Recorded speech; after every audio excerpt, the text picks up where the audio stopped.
Today, we're diving into a story about what happens when you pull the plug on the internet. And believe me, it's not just a digital blackout. We're talking about a move that set an entire nation on fire. Seriously, just picture it for a second. You wake up, you grab your phone, and nothing. Your digital life is just gone. No Facebook, no Instagram, no YouTube, no way to chat with your friends. That whole connection to the world, just silenced. Well, this wasn't some what-if scenario. In September of 2025, this became the reality for millions of people in Nepal. And that sudden, eerie digital silence, it turned out to be the calm before a very, very loud storm. So, let's get into it. What exactly went down here? How did an entire generation, one of the most connected ever, suddenly get cut off? It happened so fast it was stunning. One minute, everything's normal. The next, bam. The government just banned 26 of the world's biggest social media apps. We're talking Facebook, YouTube, X, the whole shebang. Just gone. Now, of course, the government had its official story ready to go. They said, these big tech companies hadn't registered locally. They talked a big game about fighting misinformation and online scams. They even pointed to a Supreme Court order about regulating platforms. And, on the surface, it sounds plausible, right? Just a straightforward legal thing. But, and this is a huge but, this is where the story gets really weird. Because in the middle of this massive digital shutdown, one major app was left completely untouched. Yep, TikTok. While almost every other major platform went dark, TikTok was still up and running just fine. And that one little detail, that single exception, well, it turned out to be the key that would unlock a much bigger, much more complicated geopolitical mystery. Because this decision was never just about apps and data centers.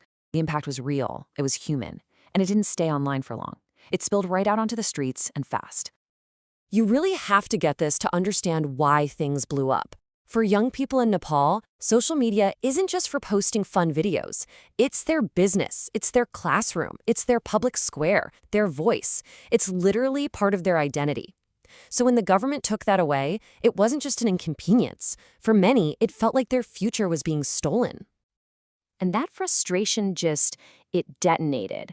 All across the country, young people, dubbed Gen Z protesters, poured into the streets. This became their movement. They were fighting for their world. But look, the social media ban was just the spark that lit the fuse.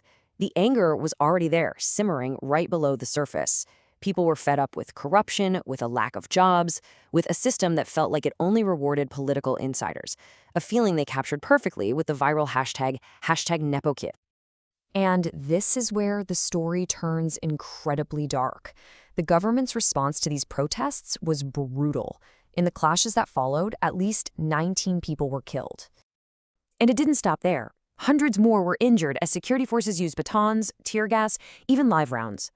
The country wasn't just in chaos. As many reports described it, it was literally burning. So while all this was happening inside Nepal, the rest of the world was starting to watch and ask some very pointed questions. This was no longer just a local issue. And pretty quickly, international observers noticed a pattern that just didn't add up. I mean, look at this. On one side, you have all these Western platforms, Facebook, YouTube, Instagram, every single one, banned. And on the other side, the one major China-linked platform, TikTok, was completely fine. The pattern was just impossible to ignore. So this leads to the billion-dollar question. Was this really about Nepali law? Or was something much, much bigger going on here? Was Nepal, a country with close political ties to Beijing, actually making a strategic move in a global power game? To really get what people are suspecting, you have to understand this term, digital sovereignty. It sounds complex, but the idea is simple. It's the belief that a government should have total control over the internet inside its own borders. And guess who the #1 champion of that idea is? China. So here's the theory in a nutshell. Was Nepal simply following China's playbook? Ban the Western apps, weaken their influence, and leave the China-friendly ones standing? Now, was there a smoking gun, a direct order from Beijing? No. But the thing is, you didn't need one. The outcome perfectly aligned with China's strategic goals. So you've got this immense pressure cooker building. You have fire on the streets at home, and you have the entire world watching from abroad. For the Nepali government, the situation was becoming completely unsustainable. I mean, this whole thing unfolded with breathtaking speed. Think about it. Just 5 days. Day 1, the ban hits and the protests kick off. By day 3, the violence is escalating and people are dying. And by day 5, with the whole world watching, the government had no choice. They had to back down. And then, just as suddenly as it all began, it was over. The cabinet reversed the decision and the digital world flickered back to life. But you can't just put the genie back in the bottle. Turning the apps back on couldn't erase what had happened. The damage was done. Because those 5 chaotic days ripped the cover off some really deep cracks in the system. It showed the world the incredible frustration of a generation feeling left behind. It was a stark reminder of just how fragile freedom of speech really is. And maybe most importantly, it gave all of us a front row seat to the global tug-of-war being fought for control of our digital world. So yeah, in Nepal, the apps are back online, but the trust between the people and their government, that's shattered.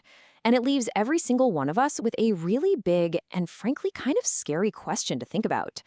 As these global powers compete for influence, who actually gets to decide what we see, what we say, and who we are online? Who really controls our digital future?